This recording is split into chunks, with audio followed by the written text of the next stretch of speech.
नमस्कार, स्वागत है। Welcome back to world of physics.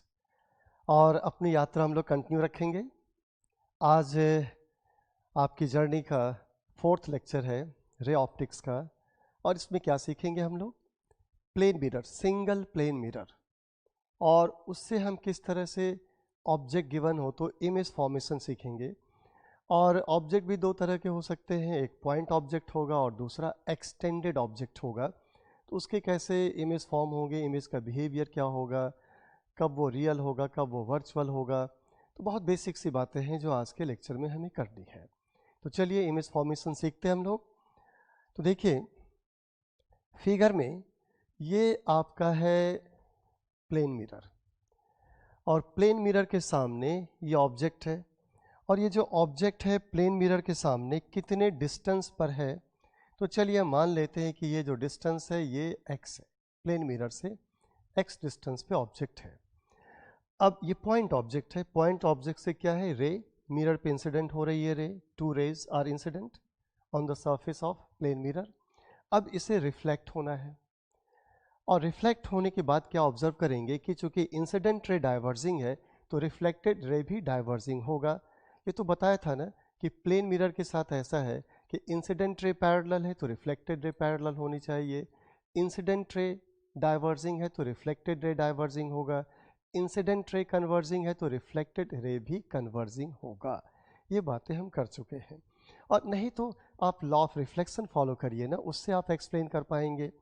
तो खैर चलिए इमेज फॉर्मेशन के लिए रे को रिफ्लेक्ट करके दिखाएं कि किस तरह से रिफ्लेक्टेड रे हम लोग ड्रॉ करेंगे यहाँ पे। तो रिफ्लेक्टेड रे के लिए हम इस तरह से देखें,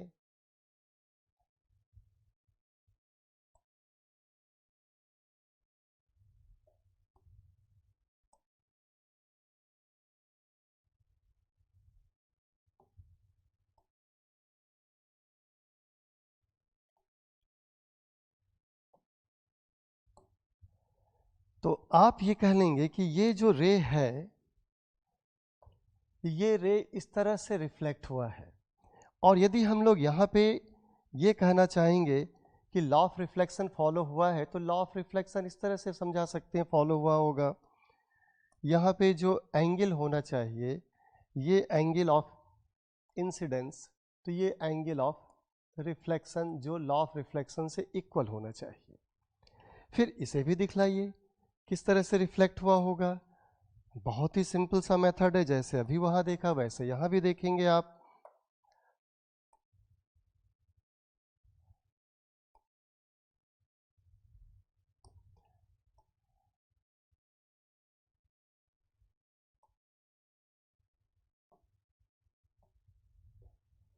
और ये रे इस तरह से रिफ्लेक्ट होता हुआ हम दिखा पाएंगे।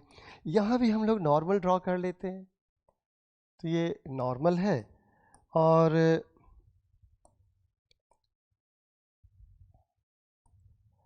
एंगल ऑफ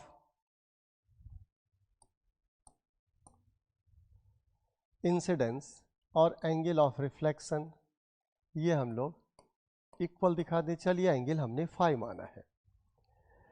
अब यदि आप ऑब्जर्व करें तो क्या कोशिश की गई है कि प्लेन मिरर पे 2 रेज डाइवर्जिंग फॉर्म में इंसिडेंट हुआ है और रिफ्लेक्ट हुआ।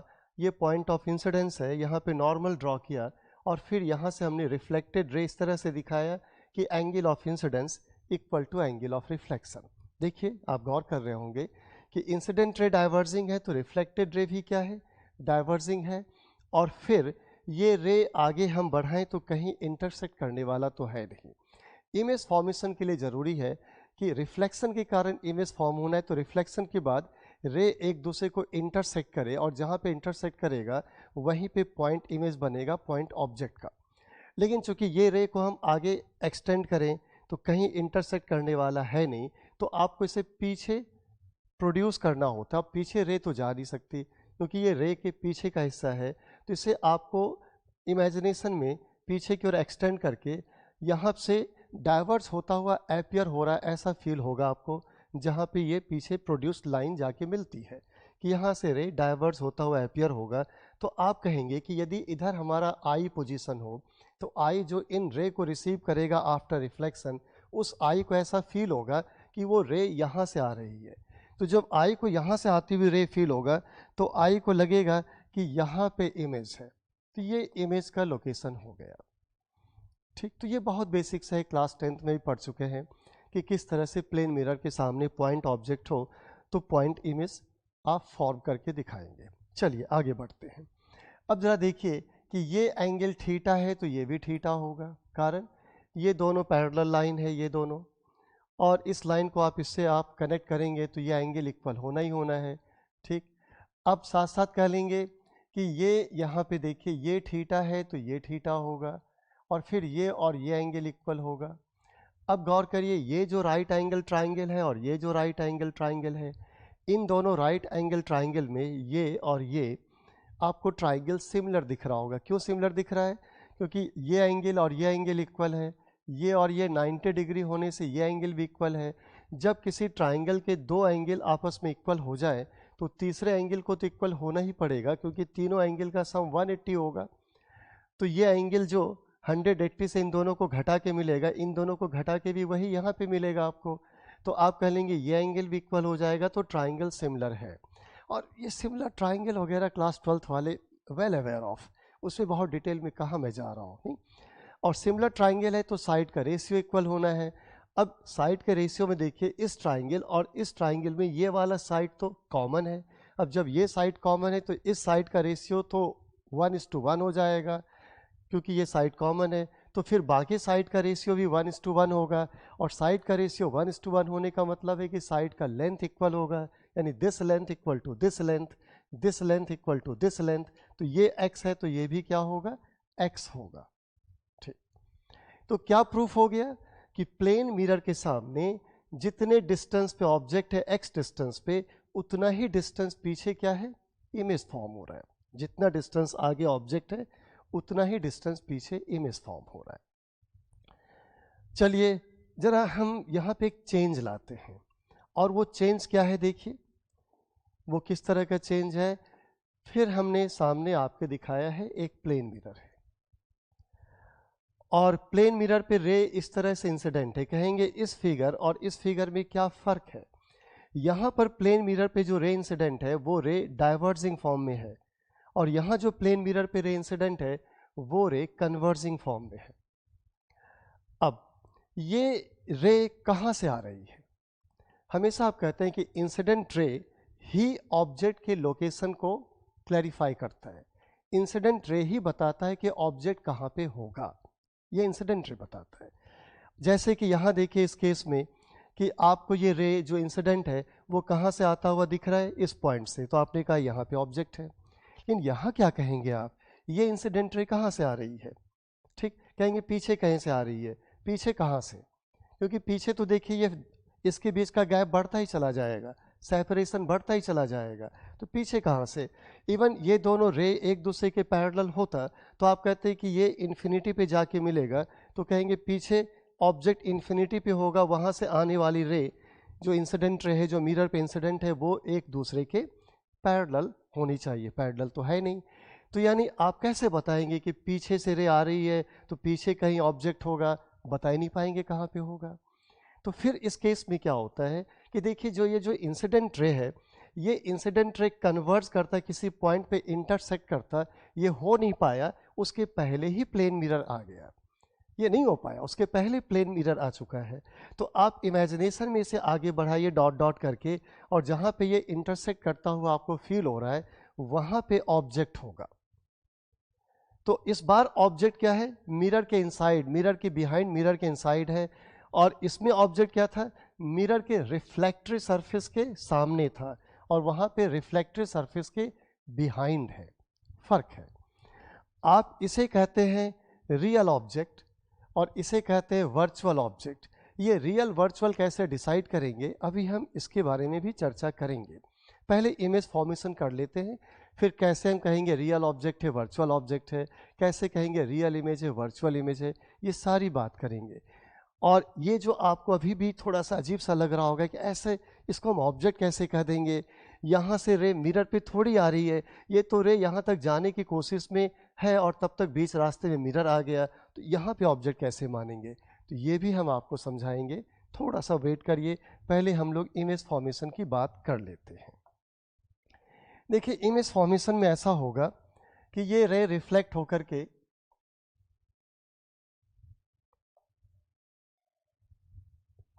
यहाँ पे आएगी, कहेंगे यहाँ पे कैसे आएगी, क्या सोचा होगा आपने? तो इसके लिए तो फिर वही है ना कि आप यहाँ पे क्या ड्रॉ कर दीजिए, नॉर्मल ड्रॉ कर दीजिए, और नॉर्मल ड्रॉ करने के बाद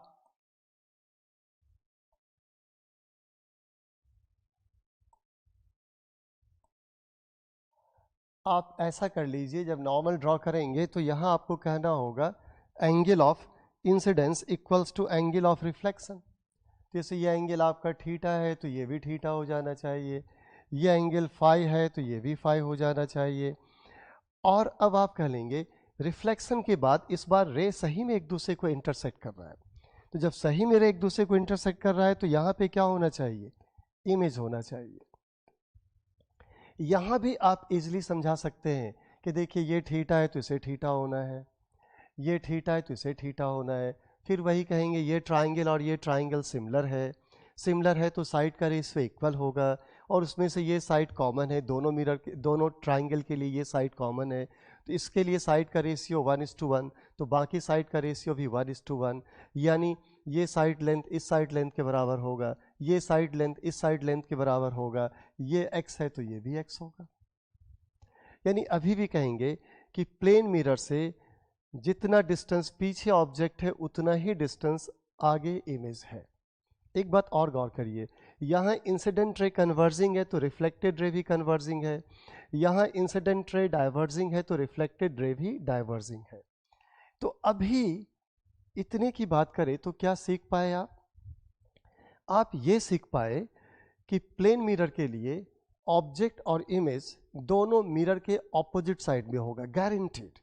देखिए ऑब्जेक्ट और इमेज मिरर के ऑपोजिट साइड में है और इक्वल डिस्टेंस पर है, जितना डिस्टेंस होगा ऑब्जेक्ट का प्लेन मिरर से उतना ही डिस्टेंस होगा इमेज का भी प्लेन मिरर से। और एक बात ये भी गौर करिए कि दोनों में से एक रियल होगा तो एक वर्चुअल होगा। जैसे देखिए कि यहाँ पे ऑब्जेक्ट जो है रियल है, इस वादे के साथ कि हम अभी आपको समझाएंगे कि रियल वर्चुअल कैसे डिसाइड करते हैं, और इमेज क्या है, वर्चुअल है।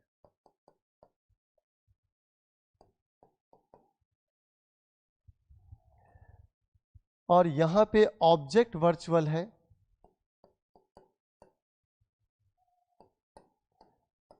और इमेज रियल है।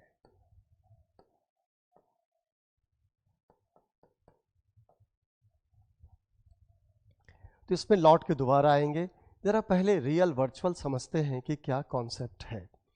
तो उसके लिए देखिए, रियल स्पेस, वर्चुअल स्पेस, इलाका स्पेस। रियल स्पेस किसे कहेंगे, जिस स्पेस में, जिस इलाके में लाइट रे का रियल प्रेजेंस हो, लाइट एनर्जी का रियल प्रेजेंस हो। लाइट रे का रियल प्रेजेंस या लाइट एनर्जी का जो रियल प्रेजेंस होता है उसे हम रे डायग्राम में रे को सॉलिड लाइन से दिखाते हैं। और जिस इलाके में लाइट रे का रियल प्रेजेंस नहीं होता है, वर्चुअल प्रेजेंस होता है, लाइट एनर्जी का वर्चुअल प्रेजेंस होता है, रे डायग्राम में वहाँ रे को डॉट डॉट लाइन से दिखाते हैं।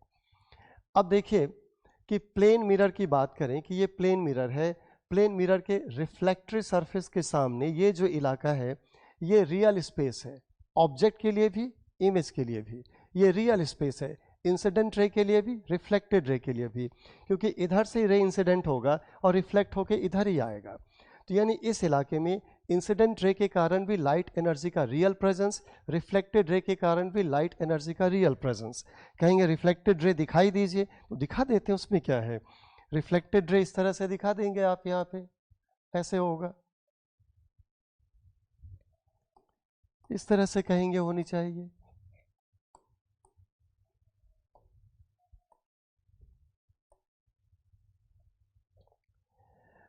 अब आप देखिए,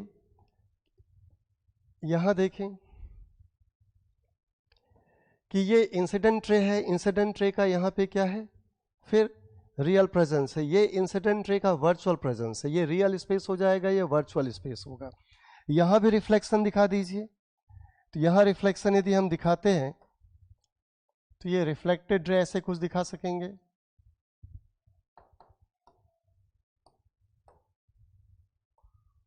इस तरह से।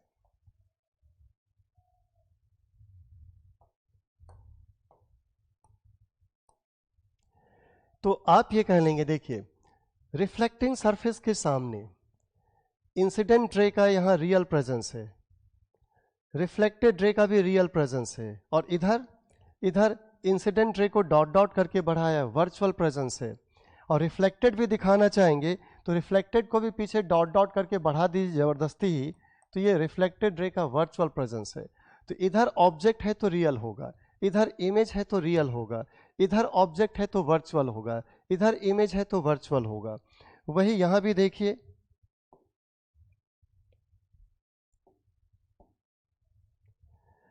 ये यहाँ पे real presence of incident ray, real presence of reflected raise, और इधर हम जबरदस्ती दिखाना चाहें दिखा दीजिए कि इसको हम रिफ्लेक्टेड को पीछे इस तरह से प्रोड्यूस कर सकते हैं, रिफ्लेक्टेड को पीछे इस तरह से प्रोड्यूस कर सकते हैं।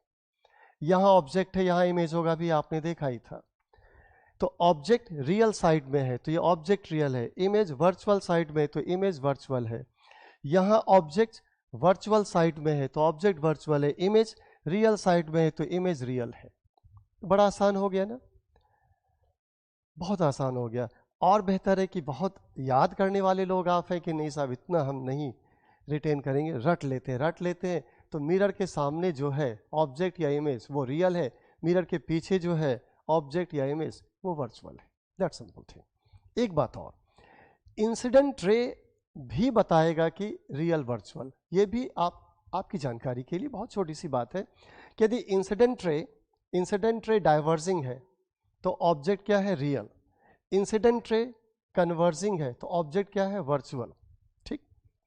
और यदि रिफ्लेक्टेड की बात करें तो रिफ्लेक्टेड में ये उल्टा होगा, रिफ्लेक्टेड रे कन्वर्जिंग है तो image real, reflected ray diverging है तो image virtual. That's very simple, बहुत आसान। खैर जरा हम लोग पीछे लौट के आए कि हम लोगों ने इमेज फॉर्मेशन की बातें, पॉइंट ऑब्जेक्ट के लिए पॉइंट इमेज जो है, ये इमेज फॉर्मेशन की बातें हमने कर ली। अब आगे देखिए हमारे मतलब की चीजें क्या है। Easy way to draw ray diagram, कि सबसे आसान तरीका क्या हो सकता है रे डायग्राम को ड्रॉ करने का, और ये जानते हुए कि हमें पहले से पता है कि प्लेन मिरर के लिए जितना आगे होगा ऑब्जेक्ट उतना ही पीछे होगा इमेज, ये मानते हुए ये हम प्रूव कर चुके हैं। इसके बाद की बात कर रहा हूं कि easy way to ray diagram क्या होगा।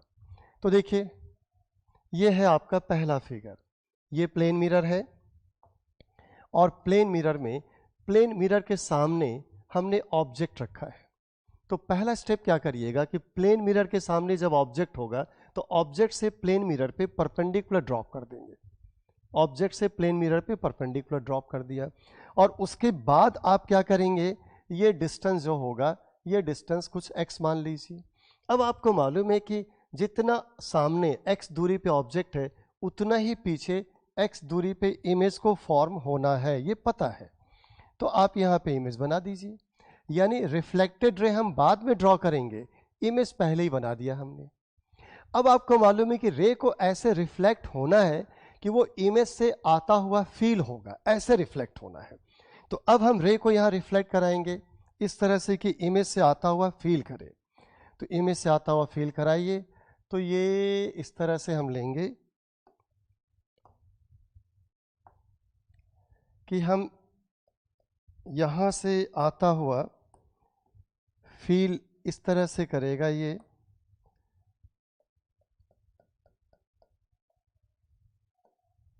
यहाँ से आता हुआ इस तरह से फील करेगा, ये तो बहुत सिंपल हो गया रे डायग्राम बनाना। ठीक, कहेंगे इस फिगर में क्या बात है, यहाँ भी देखिए वैसे ही प्लेन मिरर है, प्लेन मिरर के सामने ऑब्जेक्ट है। इस बार भी हम ऑब्जेक्ट जो है प्लेन मिरर से कितनी दूरी पे रखे हैं, तो आपको ऑब्जेक्ट से प्लेन मिरर पे परपेंडिकुलर ड्रॉप करना है। और मान लीजिए ये डिस्टेंस x है, जितना आगे ऑब्जेक्ट है उतना ही पीछे इमेज बनना है, ये भी मस्ट है। तो पीछे हमने इमेज बना दिया। अब आप कह लेंगे कि इन दोनों फिगर में इतना फ़र्क है कि ये जो 2 रेज लिया था हमने इस लाइन के, नॉर्मल लाइन के दोनों साइड में लिया था, ये कोई मजबूरी है क्या? नहीं, आपको 2 रेज चाहिए। वो नॉर्मल के इधर उधर हो, ये नॉर्मल के सेम साइड में हो, इक्वल डिस्टेंस वाला हो, अनइक्वल डिस्टेंस वाला हो, हमें 2 रेज चाहिए। पॉइंट ऑब्जेक्ट से हमें पॉइंट इमेज बनाना है, तो ऑब्जेक्ट से 2 रेज को इंसिडेंट कराना है ऑप्टिकल डिवाइस पे। जैसे यहाँ ऑप्टिकल डिवाइस प्लेन मिरर है, और फिर रिफ्लेक्ट होकर के रे लॉ ऑफ रिफ्लेक्शन को फॉलो करके जिस तरह से जाएगा उससे इमेज फॉर्मेशन की बात करेंगे। लेकिन मैंने कहा ना कि ये इजी वे है। इजी वे में क्या है कि प्लेन मिरर के सामने जिस परपेंडिकुलर डिस्टेंस पे ऑब्जेक्ट है, पीछे उतनी परपेंडिकुलर डिस्टेंस पे इमेज बनना ही बनना था। इमेज पहले दिखा दिया। और अब हम क्या करेंगे, यहाँ पे रे को इस तरह से रिफ्लेक्ट होता हुआ दिखाएंगे कि जैसे इमेज से आता हुआ ये फील हो। तो इमेज से आता हुआ फील हो यानी ऐसे, इमेज से आता हुआ फील हो यानी ऐसे, इस तरह से। चलिए एक और फिगर है। इस फिगर में क्या खास बात है, देखिए ये आपका है प्लेन मिरर। अभी तक इन दोनों फिगर में क्या खास बात है कि प्लेन मिरर के सामने ऑब्जेक्ट है, प्लेन मिरर के सामने ऑब्जेक्ट है। और इस बार क्या है, प्लेन मिरर बस यहाँ से यहाँ तक ही है, यहीं तक है, बस यहीं तक, इसके आगे नहीं है। तो इसके सामने ऑब्जेक्ट ना होकर के इससे हट करके यहाँ ऑब्जेक्ट है। तो देखिए प्लेन मिरर जो ऑब्जेक्ट का इमेज बनाएगा उसके लिए ऑब्जेक्ट मिरर के ठीक सामने इस तरह से हो, इस तरह से हो, ऐसी कोई नीड नहीं है। आप मिरर से हट करके इधर आपका ऑब्जेक्ट हो तब भी इमेज फॉर्म होगा।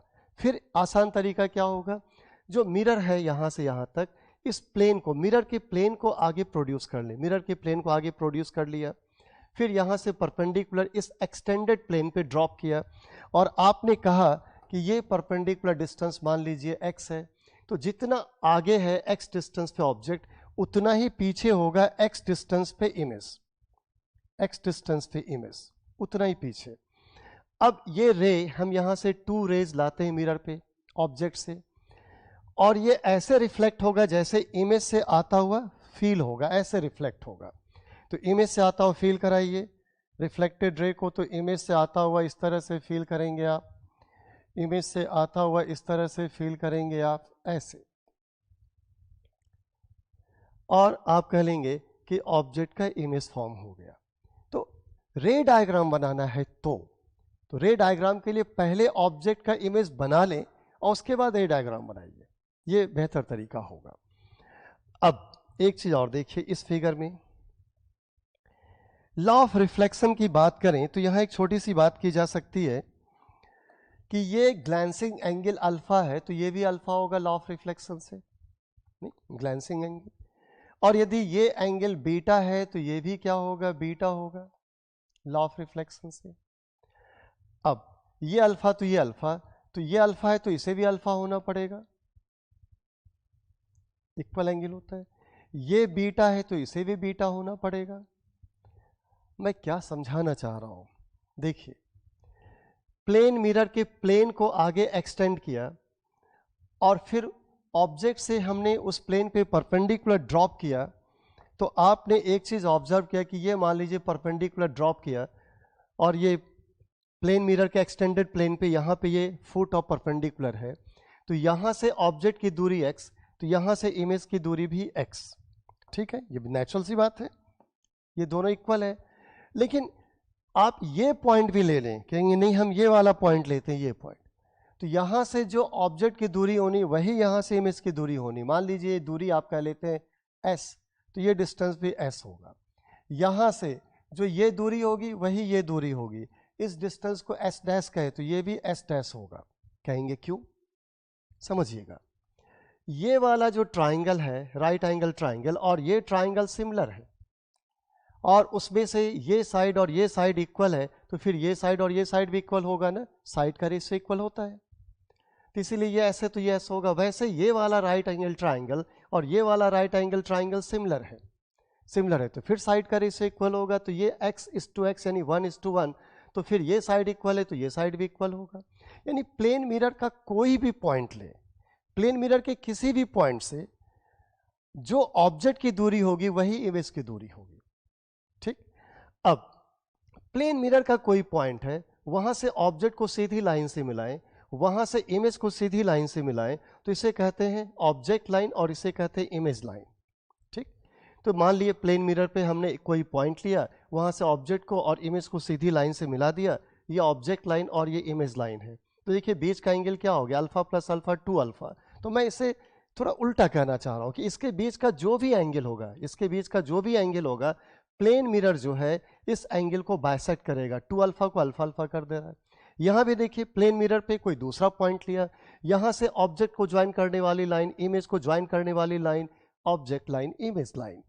फिर कह लेंगे कि प्लेन मिरर का जो प्लेन है, ऑब्जेक्ट लाइन और इमेज लाइन के बीच का जो एंगल है, उस एंगल को बाइसेक्ट कर रहा है, बीटा बीटा। प्लेन मिरर के प्लेन को एक्सटेंड करें, मिरर तो यहीं खत्म हो गया, यहां पे कोई पॉइंट लिया, ऑब्जेक्ट और इमेज को ज्वाइन करने वाली लाइन, देखिए ये डिस्टेंस भी इक्वल है x एंड x, और साथ साथ इसके बीच का जो एंगल होगा 180 डिग्री, प्लेन मिरर का प्लेन उसे बाइसेक्ट कर रहा है, 90 डिग्री 90 डिग्री कर रहा है। तो इस बात का ध्यान रखिएगा, ये हमें आगे प्रॉब्लम में हेल्प करेगा, जब हमें प्रॉब्लम में ऑब्जेक्ट के बाद इमेज को लोकेट करना होगा। तो चलिए और आगे हम बात करें image of extended object and magnification. Image of extended object and magnification. देखिए अभी तक पॉइंट ऑब्जेक्ट ले रहे थे, उसका पॉइंट इमेज बन रहा था। अब हम यहाँ पे थोड़ा सा चेंज लाते हैं कि ये प्लेन मिरर है, प्लेन मिरर के सामने ये ऑब्जेक्ट है, एक्सटेंडेड ऑब्जेक्ट है, पूरी की पूरी ये एरो, पूरी लाइन ए बी ऑब्जेक्ट है। और लेकिन मैंने इस बात का ख्याल रखा, ये जो ऑब्जेक्ट है वो प्लेन मिरर के प्लेन के पैरेलल है। प्लेन मिरर के प्लेन के जो पैरेलल होता है साइज, उसे हम कहते हैं ट्रांसवर्स साइज, उसे हम कहते हैं लैटरल साइज। तो ये प्लेन मिरर के प्लेन के पैरेलल है, ये ट्रांसवर्स या लैटरल साइज कहलाएगा। और ये दूसरा फिगर है, यहाँ भी प्लेन मिरर के सामने ये ऑब्जेक्ट है, एक्सटेंडेड ऑब्जेक्ट है ए बी, और ये जो है ऑब्जेक्ट प्लेन मिरर के प्लेन के परपेंडिकुलर है, तो इसे कहते हैं लॉन्गिट्यूडनल साइज। ये लॉन्गिट्यूडनल साइज है और ये लैटरल या ट्रांसवर्स साइज है। खैर पहले इमेज फॉर्मेशन की बात करते हैं। देखिए होगा क्या, आपने कहा मैंने तो पॉइंट ऑब्जेक्ट के लिए सीखा है और यहाँ तो एक्सटेंडेड ऑब्जेक्ट है, तो बात तो वही है कि कोई एक्सटेंडेड ऑब्जेक्ट भी होगा तो वो बहुत सारे छोटे छोटे पॉइंट ऑब्जेक्ट से मिलकर ही तो बना होगा ना। तो ये आप मान सकते हैं नहीं कि ये बहुत सारे पॉइंट ऑब्जेक्ट से मिलकर बना होगा, इसको छोटे छोटे एलिमेंट में तोड़ दें, कट कर दें कि made of so many elements, तो हर एक छोटा एलिमेंट पॉइंट ऑब्जेक्ट की तरह होगा और हर पॉइंट ऑब्जेक्ट का इधर पॉइंट इमेज बनेगा और सब फिर उन सब को हम ज्वाइन कर देंगे तो एक्सटेंडेड इमेज बन जाएगा। इतना समय आपके पास होगा नहीं, तो फिर क्या करेंगे कि ये जो एक्सटेंडेड ऑब्जेक्ट है इसके 2 पॉइंट्स लेंगे, एक्सट्रीम पॉइंट्स, दोनों एंड वाले पॉइंट्स लेंगे, एक पॉइंट ए और एक पॉइंट बी, जैसे हमने यहाँ पे लिया कि ये 2 पॉइंट है, एक ए और एक बी, और ए का इमेज इधर ए डैश बना देंगे और बी का इमेज इधर बी डैश बना देंगे। तरीका क्या है, जितना डिस्टेंस आगे ऑब्जेक्ट है उतना ही डिस्टेंस पीछे इमेज बनेगा। मान लीजिए यहाँ से हमने परपेंडिकुलर ड्रॉप किया, चूंकि ये इसके पैरेलल है तो ए और बी दोनों समान दूरी पे होनी चाहिए, इक्वल डिस्टेंस पे। ये डिस्टेंस x है तो ये भी x होगा, जितना आगे ऑब्जेक्ट उतना ही पीछे इमेज होगा। तो b का इमेज यहाँ हो जाएगा b डैश और a का इमेज यहाँ हो जाएगा a डैश।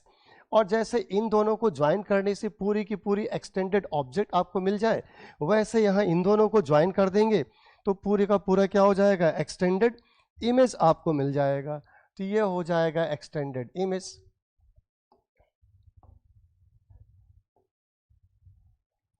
और ये एक्सटेंडेड इमेज है ए डैश बी डैश।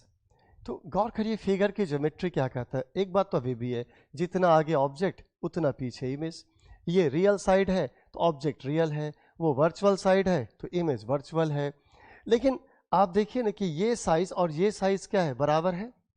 तो यानी आप कह लेंगे कि जब ऑब्जेक्ट मिरर के प्लेन के पैरेलल होगा, यानी ऑब्जेक्ट का साइज क्या होगा, ट्रांसवर्स या लैटरल साइज होगा, तो जो साइज ऑब्जेक्ट का है वही साइज इमेज का है। और सीधा है, एरेक्ट इमेज है, उल्टा नहीं हुआ। देखिए ये क्या है, ये आपका थम्स अप है, तो ये भी क्या है, थम्स अप है, थम्स डाउन तो नहीं है ना। तो यानी एरेक्ट है, यानी ट्रांसवर्स या लैटरल साइज की बात करें तो ऑब्जेक्ट इमेज साइज सेम होगा और साथ साथ क्या होगा, वो एरेक्ट होगा, सीधा होगा। यदि ये आपका डाउनवर्ड होता तो ये भी डाउनवर्ड होता। तो चलिए यहीं पे हम मैग्निफिकेशन की भी बात कर लेते हैं। वैसे मैग्निफिकेशन इन डिटेल तो हम लोग कर्व मिरर में या लेंसेज में पढ़ते हैं, यहाँ तो बहुत बेसिक सा है, लेकिन इन जनरल मैग्निफिकेशन होता क्या है। तो यदि हम मैग्निफिकेशन की बात करें,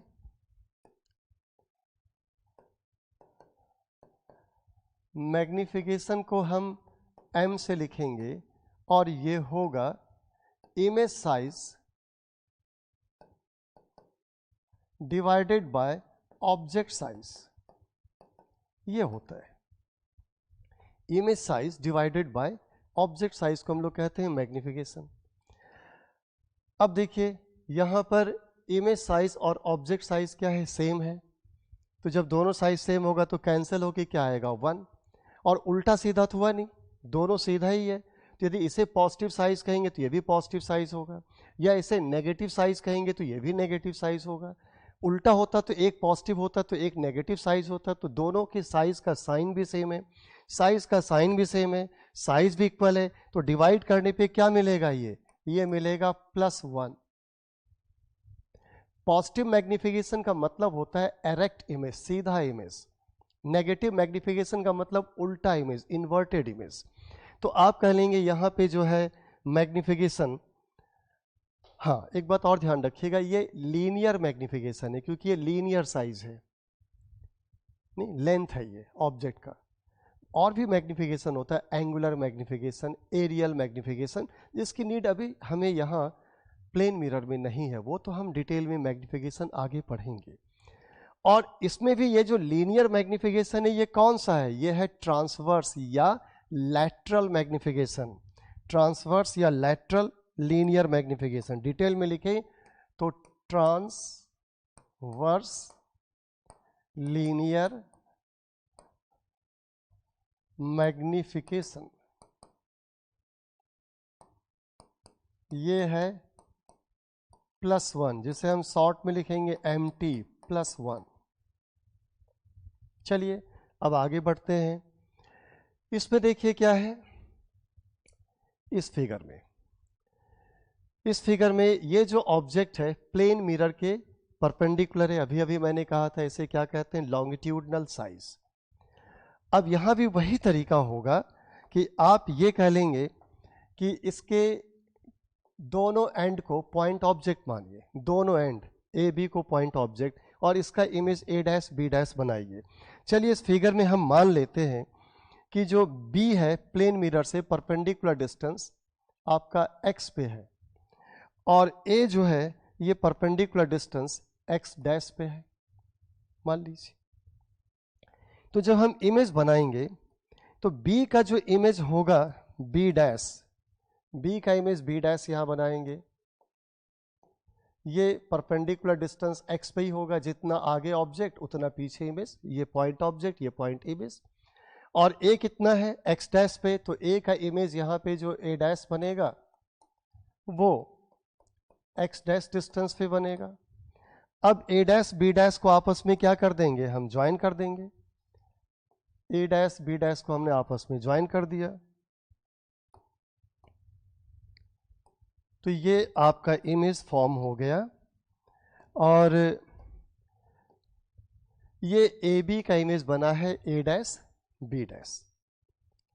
अभी भी देखिए यहां साइज क्या होगा, यहां साइज होगा x' माइनस x, ये साइज x' माइनस x, यहां भी क्या है ये साइज x' माइनस x। तो अभी भी साइज सेम है, जो ऑब्जेक्ट साइज है वही इमेज साइज है, साइज भी कोई फर्क नहीं है, ठीक। लेकिन एक फर्क आ गया, ये उल्टा हो गया। देखिए ये आपका था लेफ्ट टू राइट और ये है राइट टू लेफ्ट। एरो पे गौर करिए ना, एरो A से B होना है तो यहां भी A' से B' होना है।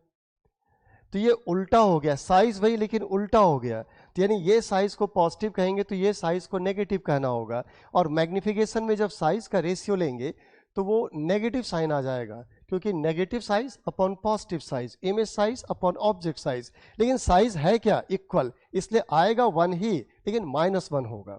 तो यहाँ पे क्या लिखेंगे, ये है longitudinal linear magnification, longitudinal linear magnification, longitudinal linear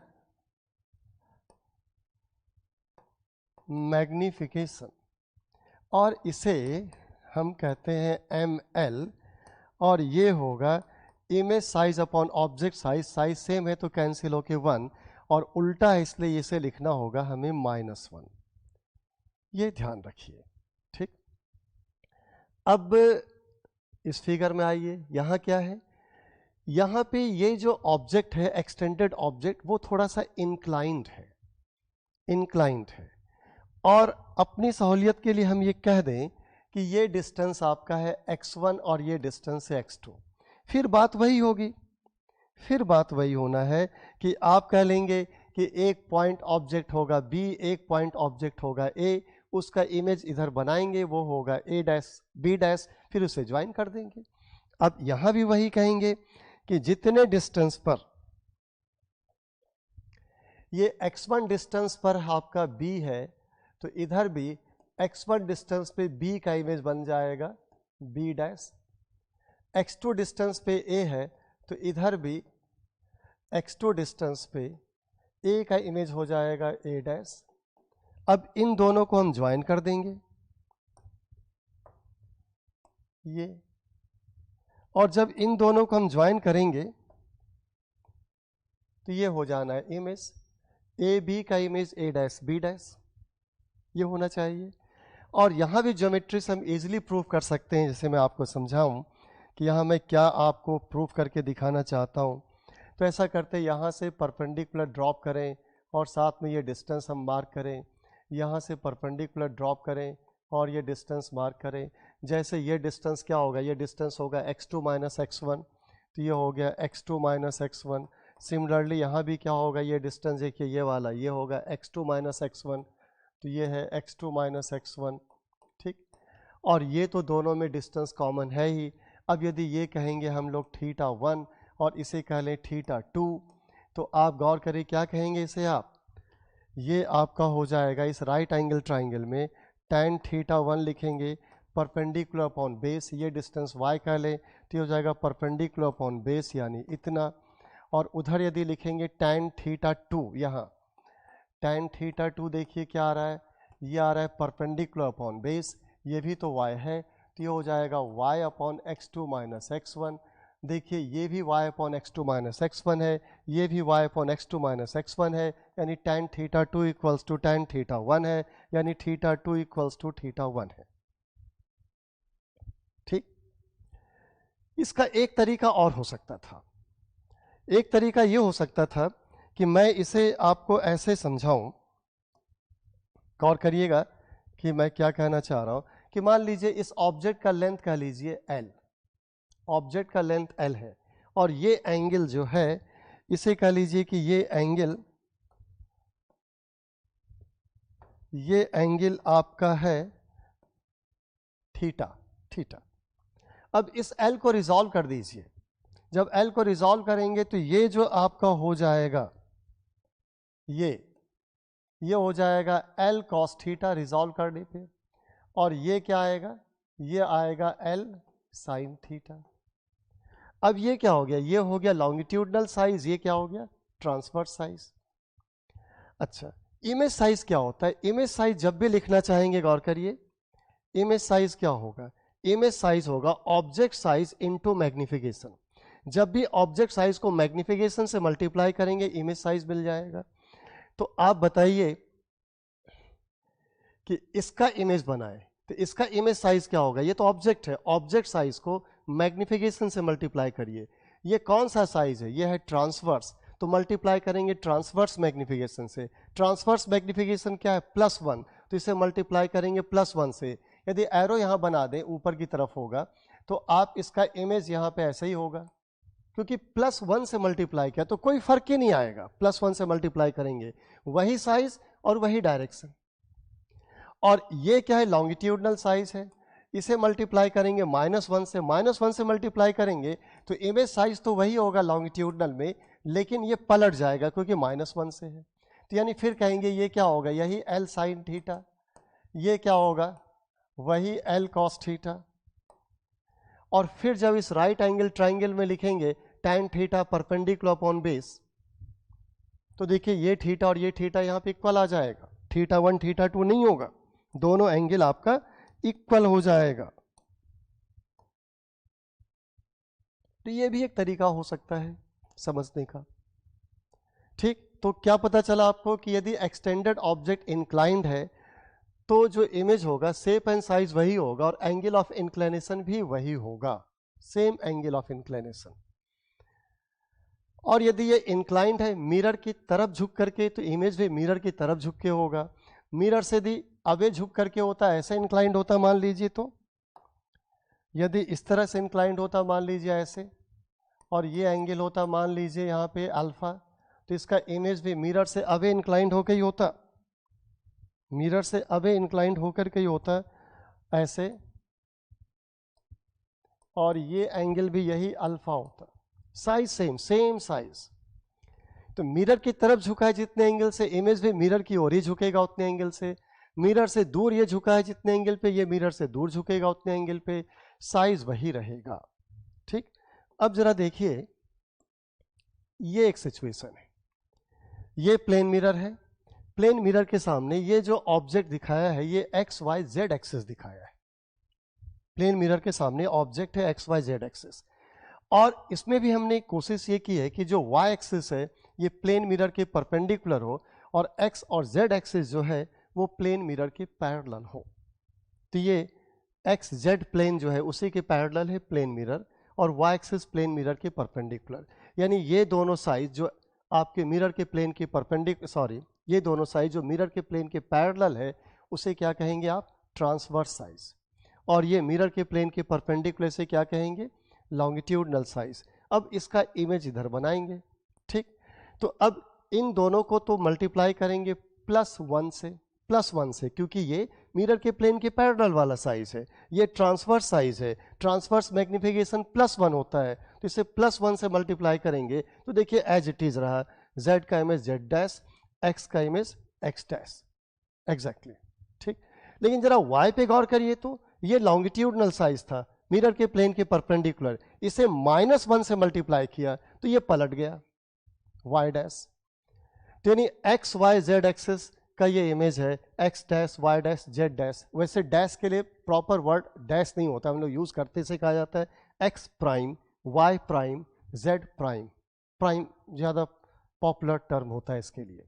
anyway, इन दोनों में एक खास फर्क देखिए, जो आपका एक्सेस सिस्टम होता है ना वो दो तरह का होता है, right handed system and left handed system. अभी ये प्रूफ हो जाएगा कि ये राइट हैंडेड सिस्टम है तो ये लेफ्ट हैंडेड सिस्टम होगा, और यदि ये लेफ्ट हैंडेड सिस्टम होता तो ये राइट हैंडेड सिस्टम हो जाता है। यानी X Y Z axis mirror के सामने रखेंगे तो जिस हैंडेड सिस्टम से वो रिप्रेजेंट होगा इमेज उसके ऑपोजिट हो जाएगा, राइट है तो लेफ्ट, लेफ्ट है तो राइट।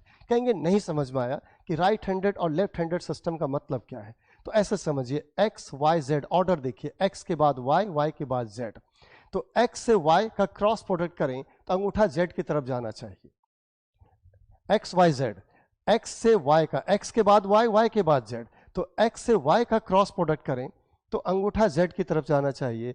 अब अंगूठा जेड की तरफ जाए इसके लिए राइट हैंड यूज करना पड़ा तो वो राइट हैंडेड सिस्टम है, और उसके लिए लेफ्ट हैंड यूज करना पड़ा तो वो लेफ्ट हैंडेड सिस्टम है। देखिए जरा क्या होता है, यहां पे ये x है, ये y है, 3D फिगर है, x एक्चुअली में ये है, ये x है।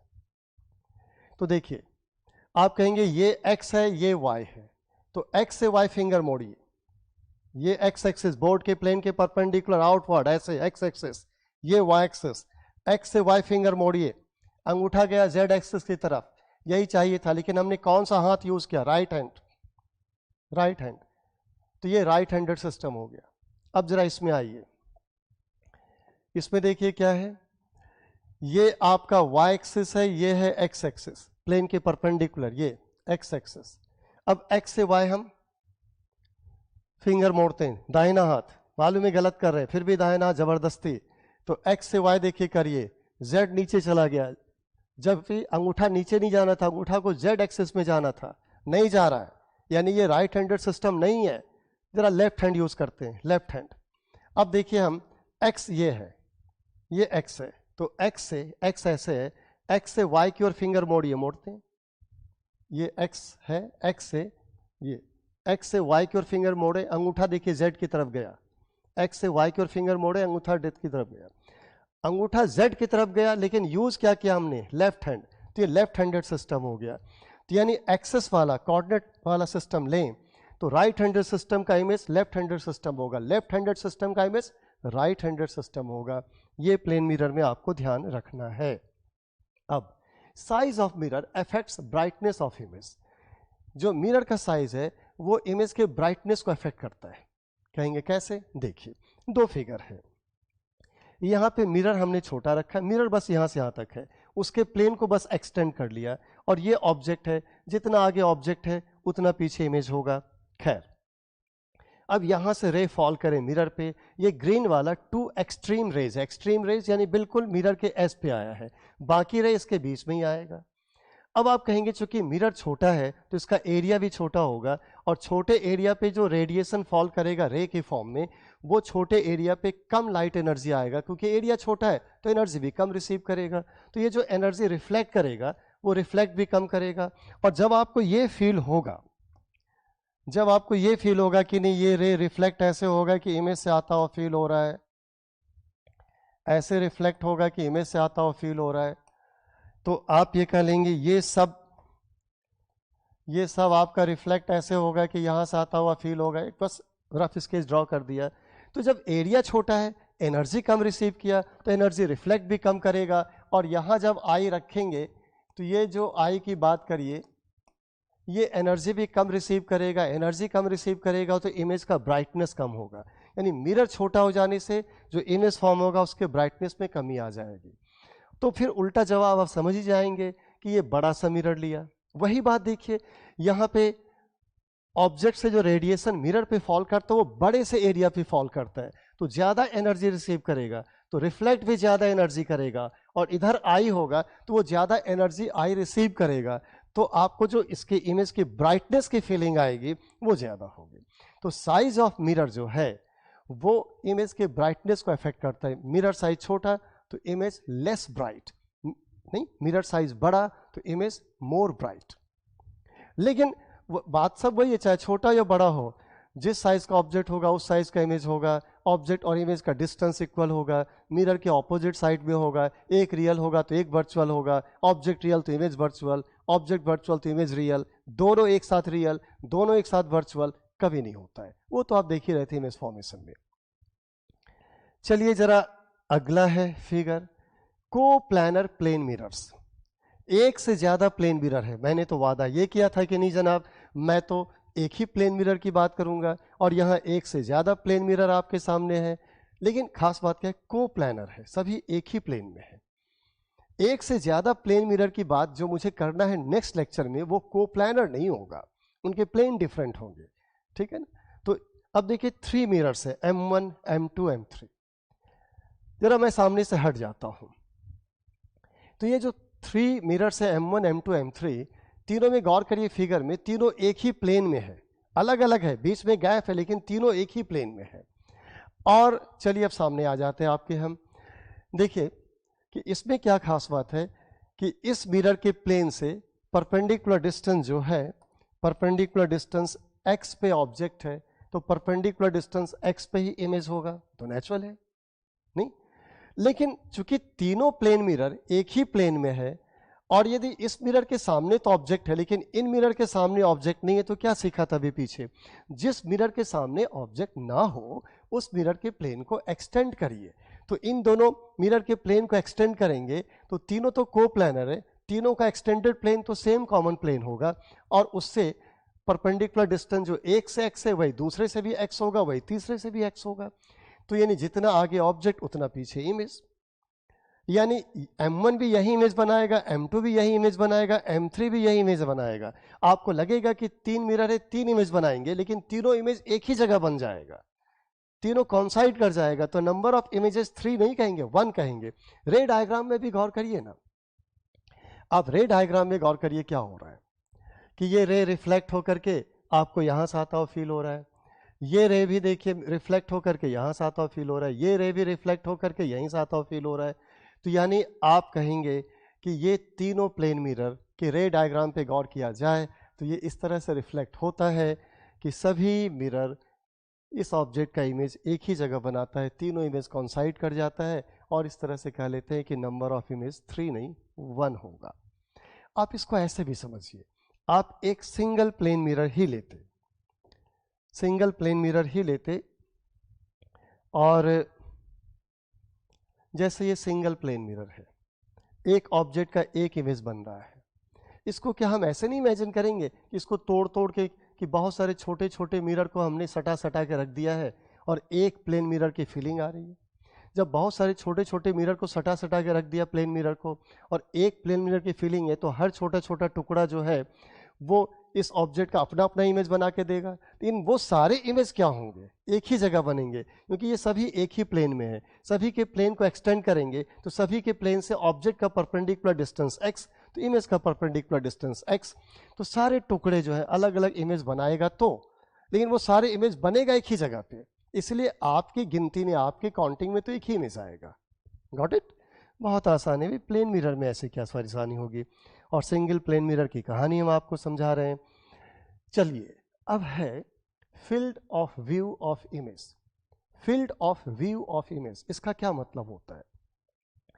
ऑब्जर्वर किस इलाके में अपने को रखे, अपनी आई को ऑब्जर्वर किस इलाके में रखे कि वो इमेज को देख पाए। कई बार क्या होता है कि प्लेन मिरर ऑब्जेक्ट का इमेज बना तो रहा होगा लेकिन आपको नहीं दिखेगा। क्यों नहीं दिखेगा? क्योंकि मिरर से रिफ्लेक्ट करके रे आपके आई में नहीं एंटर कर रहा होगा, आपकी आई गलत लोकेशन पे होगा, रिफ्लेक्टेड रे वहां पहुंच ही नहीं रही होगी, तो आपकी आई उसे रिसीव नहीं कर पाएगा, तो इमेज कैसे देखेंगे? तो किस इलाके में आपकी आई को रहना है जिससे कि इमेज आप देख पाए, किस इलाके में आपके आई को रहना है जिससे कि मिरर से रिफ्लेक्टेड रे आपके आई में एंटर कर पाए, उस इलाके को नाम देते हैं field of view of image. उसी इलाके का नाम है। तो चलिए इसमें क्या दिखाते हैं फिगर में। ये रे डायग्राम तो कई बार आज देख चुके, तो चलिए क्या है, ये प्लेन मिरर है, बस यहां से यहां तक, यहां से यहां तक ऑब्जेक्ट यहां है, मिरर के प्लेन को एक्सटेंड किया, परपेंडिकुलर ड्रॉप किया, आपने कहा कि जितना आगे ऑब्जेक्ट उतना पीछे इमेज बना दिया। लेकिन रे डायग्राम में मैंने कोशिश क्या की कि जो रे लिया है, एक्सट्रीम रे लिया है। एक्सट्रीम रे का मतलब क्या है? एक्सट्रीम रे का मतलब है कि रे मिरर के एज पे फॉल किया है, मिरर के एज पे देखिए, बिल्कुल एज पे, और फिर ऐसे रिफ्लेक्ट होगा कि वो इमेज से आता हुआ फील होगा, तो रिफ्लेक्ट कराया, इमेज से आता हुआ फील हो रहा है। अब कहेंगे कि नहीं, बाकी रेज इमेज फॉर्मेशन के लिए 2 रेज तो काफी है, लेकिन है तो बहुत सारी रेज, लेकिन बाकी रेज जो होगा, जो इस इमेज फॉर्मेशन में काम आएगा, उसे इस मिरर पे फॉल करना पड़ेगा ऑब्जेक्ट से। तो आप एक रफ आइडिया के लिए कहेंगे कि बाकी रेज हम आपको दिखाएं यहाँ पे, तो ये इस तरह से फॉल किया होगा, ऐसे इसी के बीच में तो फॉल किया होगा, और जब ये रिफ्लेक्ट हुआ होगा तो ऐसे,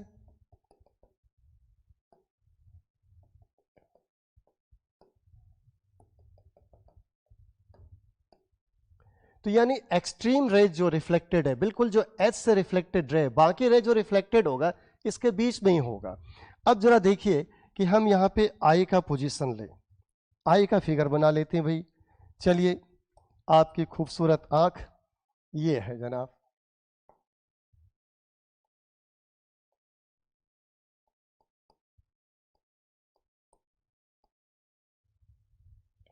ठीक, और देखिए कि हमने लोकेशन क्या रखा, इन दोनों एक्सट्रीम रेज के बीच भी कहीं आई है, तो इस मिरर से रिफ्लेक्टेड रे आपके आई में एंटर करेगा और आपके आई को फील होगा कि रे यहां से आ रही है, इमेज दिख जाएगा।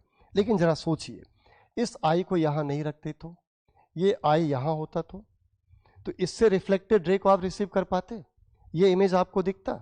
ये आई को यहां रख देते तो इससे रिफ्लेक्टेड रे आपके आई में एंटर करता, ये इमेज आपको दिखता नहीं।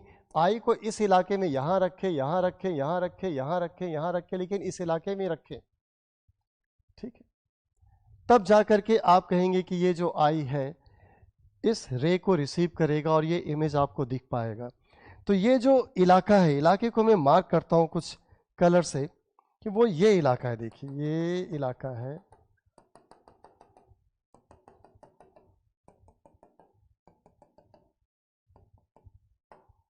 और आगे कहेंगे नहीं और आगे बढ़ा के समझाइए, तो चलिए इस रे को और आगे बढ़ा लीजिए ऐसे। तो आप इस तरह से कह लेंगे ये जो इलाका है, ये इलाका, ये पूरा इलाका कहलाता है field of view of image. इस इलाके में होंगे तो इमेज आपको दिखेगा, इस इलाके में आप नहीं है तो इमेज आपको नहीं दिखेगा। ये आपको ध्यान रखना है। अब जरा देखिए, यहां इजिली आप प्रूफ कर सकते हैं इजिली कि एक्सट्रीम रे, जो पेयर ऑफ रे, एक्सट्रीम पेयर ऑफ रे, ये एंगल थीटा है, तो यहां पर ये एंगल भी आपका थीटा होगा। ये पहले कहा था ना कि डाइवर्जिंग रे रिफ्लेक्ट होकर डाइवर्जिंग होगा, और जितना डाइवर्जिंग इंसिडेंट रे था उतना ही डाइवर्जिंग रिफ्लेक्टेड रे होगा, तो थीटा वही रहेगा। तो इस थीटा को क्या नाम देते हैं? इसको कहते हैं angular field of view of image. ये इमेज के लिए एंगुलर फील्ड ऑफ व्यू है।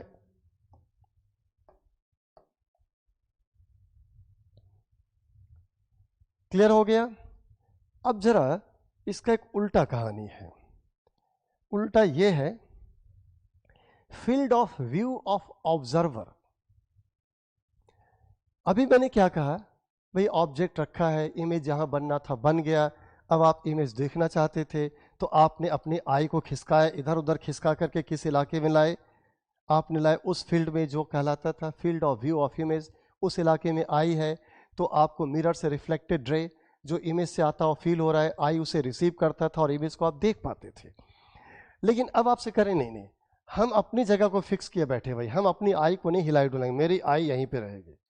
अब आप कहाँ पे इमेज बनाइए कि मुझे दिखे, यानी आपका इमेज कहाँ बनना चाहिए कि मुझे दिखे, हम आई नहीं हिलाए डुलाएंगे। तो चलिए, दो आई की बात है यहाँ पर है। एक आपका आई कह लें ये है ए, और एक आई पोजीशन है ये बी। ये दो अलग अलग ऑब्जर्वर है, आपकी दो आंखें नहीं है। ये ऑब्जर्वर ए है, ये ऑब्जर्वर बी है, दो अलग अलग ऑब्जर्वर है, और ये प्लेन मिरर है। अब ऑब्जर्वर ए कहेगा कि हमें कौन सा इमेज दिखेगा, किस इलाके में इमेज बनेगी दिखेगा। तो तुरंत क्या करिए, ऑब्जर्वर ए की जो आई का लोकेशन है उससे आप मिरर के दोनों एज को एक सीधी लाइन से ज्वाइन कर दीजिए। मिरर का एज है, उसके एज को सीधी लाइन से ज्वाइन करिए, और चूंकि रिफ्लेक्शन से इमेज दिखना है तो इसको रिफ्लेक्टेड रे मानिए, यानी एरो ऐसे बनाइए कि ये रे आपके आई में एंटर कर रहा होगा, और इसकी चिंता ना करें रे कहां से आ रहा होगा, हमें उसमें नहीं इंटरेस्ट है, जहां से भी आ रहा होगा, और इसी रे को पीछे प्रोड्यूस कर दें। तो इस रे को पीछे प्रोड्यूस कर दिया तो ये जो इलाका होगा, ये इलाका बहुत आसान है समझना, ये इलाका जनाब, ये पूरा इलाका कहलाएगा field of view of observer A. यानी इस इलाके में कोई इमेज बना है, ऑब्जेक्ट का इमेज इस इलाके में बना है, तो इस ऑब्जर्वर को वो इमेज दिख जाएगा, अदरवाइज ऑब्जर्वर को इमेज नहीं दिखेगा। अब कहेंगे ऐसे ही समझाइए कि बी के लिए, तो बी के लिए फिर देखिए मिरर का जो एज है उससे हमने लाइन को बी से ज्वाइन कर दिया, बी से ज्वाइन हो गया, फिर लाइन को पीछे प्रोड्यूस कर दिया वैसे ही। और अब आप कह लेंगे कि ये जो इलाका है, ये इलाका,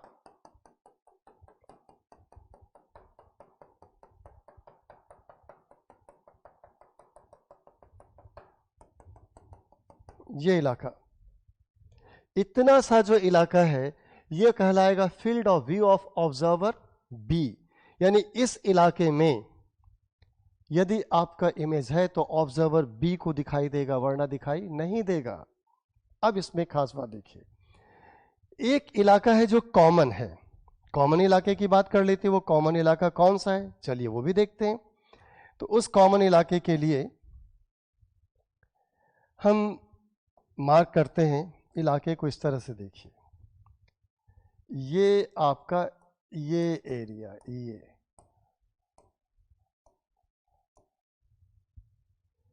इस इलाके में यदि इमेज है तो उसे ए भी देखेगा और उसे बी भी देखेगा, क्योंकि ये दोनों का जो फील्ड ऑफ व्यू है उसका ये ओवरलैपिंग पार्ट है। दोनों फील्ड ऑफ व्यू का ओवरलैपिंग पार्ट है। इसमें यदि इमेज है तो ए एंड बी दोनों को दिखाई देगा। यह भी क्लियर हो गया कि यदि आप चाहते हैं कि हमें इमेज दिखाई दे और ऑब्जर्वर नहीं हिलने वाला, ऑब्जर्वर जिद्दी है, कहता नहीं मैं तो यहीं रहूंगा, मुझे इमेज दिखाओ, तो आपको इमेज उनके हिसाब से बनाना पड़ेगा, उनके इलाके में इमेज बनाना पड़ेगा, और वो इलाका कहलाता है field of view of observer. ठीक है, तो देखिए सिंगल मिरर के लिए कि रे डायग्राम कैसे है, इमेज कैसे बनता है, ये सारी बातें हमने आपसे कर ली। और आज के लेक्चर में इतना ही डिस्कस होना था। बस एक छोटी सी बात हम कर दें जाते जाते, वो ये है कि चाहे पॉइंट ऑब्जेक्ट हो या पॉइंट ऑब्जेक्ट ना हो के एक्सटेंडेड ऑब्जेक्ट हो, चाहे ऑब्जेक्ट रियल हो या वर्चुअल हो, जो भी हो, मैंने ये वादा किया था कि वर्चुअल ऑब्जेक्ट जो है ये इस तरह का रे कब होता होगा ये जाते जाते बता देता हूँ लास्ट में। अदरवाइज आगे आने वाले चैप्टर में तो डिटेल में आएगा, लेकिन क्यूरियोसिटी है वो नहीं जाता है, तो हमें जान लेना चाहिए फॉर द टाइम बीइंग। तो पहली बात बता दूं कि वर्चुअल ऑब्जेक्ट वाला कॉन्सेप्ट, ये इंसिडेंट रे कन्वर्जिंग हो, ये वाला कॉन्सेप्ट, ये सिचुएशन तभी आएगा जब मल्टीपल रिफ्लेक्शन या मल्टीपल रिफ्रैक्शन हो रहा हो। मल्टीपल रिफ्लेक्शन या मल्टीपल रिफ्रैक्शन हो रहा हो। कॉन्सेप्ट क्या होता है वो भी आगे हम बताएंगे कि एक ऑप्टिकल डिवाइस से रे निकल कर दूसरे डिवाइस पे फॉल करे तो पहले ने जो इमेज बनाया है वो दूसरे के लिए ऑब्जेक्ट की तरह बिहेव करता है ऑलवेज। जैसे एक मिरर से रे रिफ्लेक्ट होके दूसरे मिरर पे पहुंचे तो पहले मिरर ने जो इमेज बनाया वो दूसरे मिरर के लिए ऑब्जेक्ट होगा। लेंस से रे निकल करके मिरर पे जाए तो लेंस ने जो इमेज बनाया होगा वो मिरर के लिए ऑब्जेक्ट होगा। एक लेंस से रे निकलकर दूसरे लेंस पे फॉल करे तो पहले लेंस ने जो इमेज बनाया होगा वो दूसरे लेंस के लिए ऑब्जेक्ट होगा। ये एक पॉसिबिलिटी है, तभी इस तरह की सिचुएशन की संभावना है, तभी ये हो सकता है। अब देखिए मैं एक दो फिगर बना के समझाता हूं कैसे। जैसे आपसे कहा जाए कि ये आपका लेंस है, ये लेंस है, ये इसकी प्रिंसिपल एक्सिस है, और आपने कहा कि रे डायग्राम कुछ ऐसा बन रहा था, ये इमेज यहां बनाता है। मैं रे डायग्राम एक्सप्लेन नहीं कर रहा हूं, बस सिंपली कर रहा हूं कि ये ऑब्जेक्ट का यहां इमेज बनता, लेकिन आपने बनने नहीं दिया। आपने क्या किया, इसके सामने एक प्लेन मिरर रख दिया, ये रख दिया प्लेन मिरर, ये बनने ही नहीं दिया, इसको आपने इंटरसेक्ट होने ही नहीं दिया, और उसके पहले ये प्लेन मिरर रख दिया। ठीक, तो ये प्लेन मिरर आपने रख दिया, तो ये रे तो पीछे गया ही नहीं ना, उसके पहले रोक लिया आपने इसे। तो हमें यहां पे क्या करना चाहिए, जो बहुत बेसिक सी बात है वो ये कि इसे हमें डॉट डॉट करके दिखाना पड़ेगा, आगे कहां जा पाया। तो अब ये कंडीशन है कि इस लेंस के लिए I1 इमेज है, लेकिन इस मिरर के लिए यही I1 ऑब्जेक्ट है, और I1 जो ऑब्जेक्ट है इसके लिए ये वर्चुअल ऑब्जेक्ट है। तो मल्टीपल डिवाइस चाहिए। कहेंगे लेंस में ही होता होगा, ऐसा नहीं है, मैं आपको मिरर में दिखा देता हूं। चलिए कि आपसे ये कहा जाए कि ये कोई एक मिरर है, चलिए कॉनकेव मिरर है, और कॉनकेव मिरर के लिए ये प्रिंसिपल एक्सिस है, चलिए प्रिंसिपल एक्सिस हो गया, और इस पे हम रे फॉल कराते हैं तो चलिए रे इस तरह से प्रिंसिपल एक्सिस के पैरेलल फॉल कर गया, ऑब्जेक्ट रहा होगा इन्फिनिटी पे, और फिर ये रे रिफ्लेक्ट होकर के इस तरह से कन्वर्ज करता, और यहाँ ये इमेज बनाता, यहाँ इमेज बनता, लेकिन आपने ऐसा होने ही नहीं दिया। आपने घपला क्या कर दिया कि यहाँ पे आपने एक प्लेन मिरर रख दिया, ये तो ये इमेज तो बनने ही नहीं दिया आपने। और अब आप क्या करेंगे, क्योंकि रे पीछे गया नहीं तो उसको ब्रोकन लाइन से दिखा दें कि भाई ऐसे। अब इस मिरर के लिए आई इमेज है, लेकिन इस मिरर के लिए आई ऑब्जेक्ट है। और कैसा ऑब्जेक्ट है? Virtual object. ये फॉर द टाइम बीइंग, कि आपकी क्यूरियोसिटी को शांत करने के लिए, टाइम बीइंग, ठीक है ना। तो हमेशा ध्यान रखिए कि किसी भी डिवाइस के लिए यदि मल्टीपल डिवाइस है तो किसी भी डिवाइस के लिए ऑब्जेक्ट कौन सा होता है? तो वो डिवाइस कहेगा मेरे ऊपर रे कहां से आया, वो रे इनिशियली कहां से चला था, क्या क्या उसके साथ घटना दुर्घटना घटी, हमें इससे नहीं मतलब। कहेगा इमीडिएटली बताओ मेरे पास रे कहां से आया। तो कहेगा, ये मिरर कहेगा कि आपके पास रे जो है इस तरह से आया कि यदि आप ना होते तो इमेज यहां होता, ये आपके लिए ऑब्जेक्ट है। कहेंगे क्या मल्टीपल जब रिफ्लेक्शन होता है तो हर बार जो ऑब्जेक्ट होता है वर्चुअल होता है क्या? नहीं, ऐसा कुछ नहीं है। यदि इस मिरर को हम इधर खिसका के बनाते तो, जैसे हम फिगर बनाएं, एक और देख लीजिए फिगर, कि यदि हम कह लें कि ये आपका ये कॉनकेव मिरर है, ये प्रिंसिपल एक्सिस है, और हमने कहा कि रे प्रिंसिपल एक्सिस के पैरेलल इस तरह से इंसिडेंट हुआ, करा दिया, रिफ्लेक्ट होकर रे को ऐसे जाना था, जाने दिया। आप कह लेंगे इसके कारण यहाँ इमेज बन गया, बन जाने दिया। और उसके बाद जो प्लेन मिरर रखने की बात कर रहे हैं कि प्लेन मिरर कहाँ रखें, तो प्लेन मिरर आपने यहाँ रख दिया, ये है प्लेन मिरर। और प्लेन मिरर पे रे जो अब इंसिडेंट है वो इस तरह से है। तो अब आप कहेंगे कि इस मिरर के लिए ये ऑब्जेक्ट है, सॉरी, इस मिरर के लिए ये इमेज है, और यही इमेज इस मिरर के लिए क्या है? ऑब्जेक्ट है। और अब की बार ये जो ऑब्जेक्ट है ये रियल ऑब्जेक्ट है, वर्चुअल ऑब्जेक्ट की तरह नहीं है। तो इस मिरर के लिए ये इमेज है और इस मिरर के लिए ये ऑब्जेक्ट है। तो जब भी एक डिवाइस से रे रिफ्लेक्ट होकर के दूसरे पे पहुंचे, एक डिवाइस से रे रिफ्रैक्ट होकर के दूसरे पे पहुंचे, तो पहले वाले डिवाइस के लिए जो इमेज होता है वो दूसरे वाले डिवाइस के लिए क्या हो जाता है? ऑब्जेक्ट होता है। तो आज की बात हम यहीं क्लोज करेंगे।